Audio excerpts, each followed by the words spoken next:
जय हिंद। वर्तमान चरण में आप सब दोस्तों का हार्दिक स्वागत है।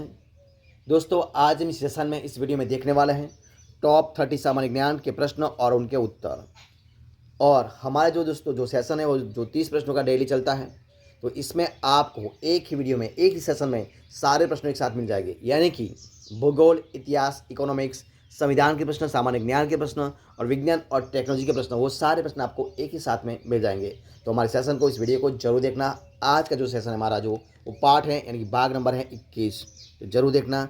देखते हैं आज का वीडियो का सवाल नंबर 1। भारतीय मरुस्थल को क्या कहा जाता है? तो दोस्तों उसको कहते हैं दार। उसको क्या कहते हैं? दार कहते हैं। भारतीय मरुस्थल को दार कहते हैं। अगला सवाल, सबसे बड़ा देश क्षेत्रफल में कौन सा है? तो वो है रूस, यानी कि जो कौन सा है? सोवियत संघ जिसको हम बोलते हैं। तो सबसे बड़ा देश है क्षेत्रफल में है रूस, यानी कि सोवियत संघ है। अगला सवाल, सबसे कम क्षेत्र वाला भारत का पड़ोसी देश कौन सा है? तो दोस्तों वो है भूटान। सबसे कम क्षेत्र वाला, और वो भी हमारे देश भारत का पड़ोसी है, कौन सा है? तो वो है भूटान। बर्मा का नया नाम म्यांमार है। और इसकी राजधानी कौन सी है? तो उसकी राजधानी है नेपाइडो। कौन सी है? नेपाइडो बर्मा की राजधानी है। ठीक है। अगला सवाल देखते हैं क्या सवाल है। कोर्सिका द्वीप किसके संबंधित है? कोर्सिका द्वीप किससे संबंधित है? तो वह है नेपोलियन बोनापार्ट से। कोर्सिका द्वीप नेपोलियन बोनापार्ट से संबंधित है। अंधकारमय महाद्वीप कौन सा है? दोस्तों अंधकारमय महाद्वीप है अफ्रीका। कौन सा है? अफ्रीका है। अगला सवाल, 3 बीघा कॉरिडोर जोड़ता किसको है? तो दोस्तों वो जोड़ता है बांग्लादेश और भारत को। किसको जोड़ता है? बांग्लादेश और भारत को जोड़ता है।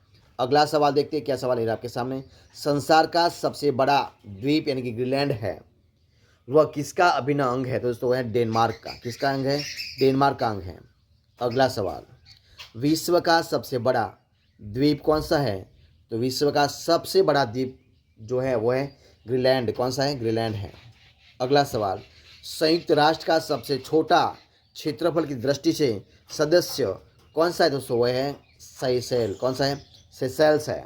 अगला सवाल क्या है?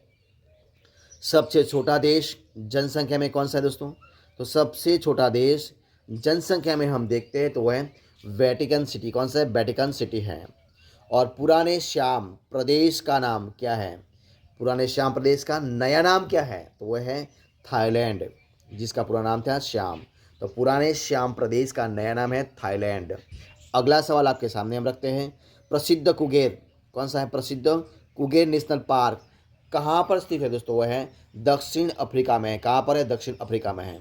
अगला सवाल, पेशावर किसके निकट है? कौन सा? पेशावर किसके निकट है? तो वह है खैबर दर्रा के निकट है। किसके? पेशावर खैबर दर्रा के निकट है। अगला सवाल देखते हैं। संसार का सबसे अधिक आर्द्र महाद्वीप कौन सा है? तो वह है दक्षिण अमेरिका। कौन सा है? दक्षिण अमेरिका। डोलड्रम कटिबंध कहाँ स्थित है? तो वह भूमध्य रेखा के निकट है। किसके? भूमध्य रेखा के निकट है। अगला सवाल देखते हैं।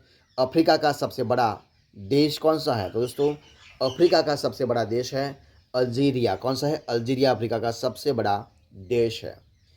रवांडा की राजधानी कौन सी है? तो रवांडा की राजधानी है किगाली। कौन सी है? किगाली है। और अगला सवाल देखते हैं हम। एशिया और यूरोप को पृथक करने वाला पर्वत कौन सा है? तो एशिया और यूरोप को पृथक करने वाला पर्वत है यूराल पर्वत। कौन सा है? यूराल पर्वत है। कौन सा देश सबसे ज़्यादा द्वीपों से मिलकर बना है? तो दोस्तों जो इंडोनेशिया है, वो इंडोनेशिया सबसे ज़्यादा द्वीपों से मिला, यानी कि द्वीपों से मिलकर बना हुआ एक देश है। कौन सा है? इंडोनेशिया। काले वन कौन सा? काले वन कहाँ पाए जाते हैं? तो काले वन जर्मनी में। कहाँ पर? काले वन जर्मनी में पाए जाते हैं।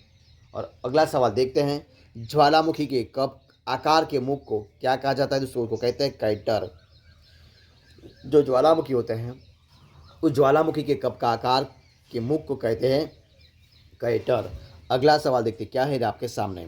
भूकंप की तीव्रता मापने वाले यंत्र को क्या कहा जाते हैं?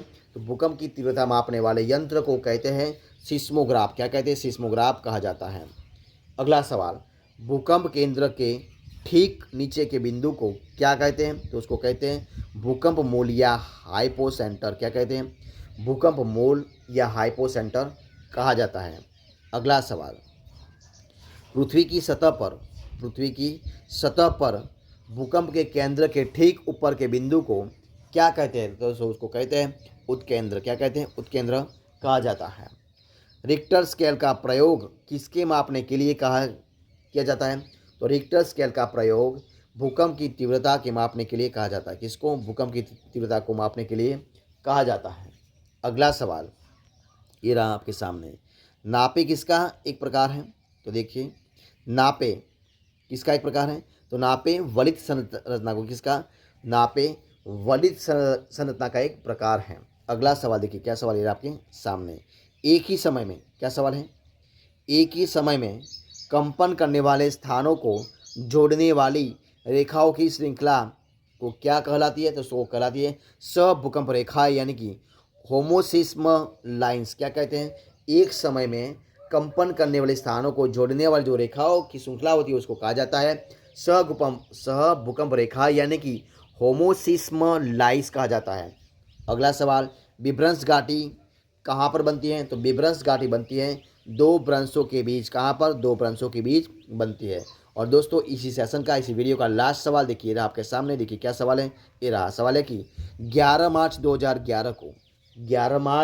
2011 को जापान में आए जोरदार भूकंप एवं सुनामी द्वारा जिन न्यूक्लियर रिक्टरों की भारी क्षति के फलस्वरूप विकिरण का रिसाव हुआ था वे क्या थे दोस्तों? तो वो कहाँ पर थे? तो वो थे फुकुशिमा में थे। वह कहाँ पर थे? वो थे फुकुशिमा में। तो दोस्तों इधर हम जो 30 प्रश्नों का सेशन चला रहे हैं, यानी कि वीडियो बना रहे हैं, इधर इस सेशन को, इधर इस वीडियो को हम इधर ख़त्म करते हैं।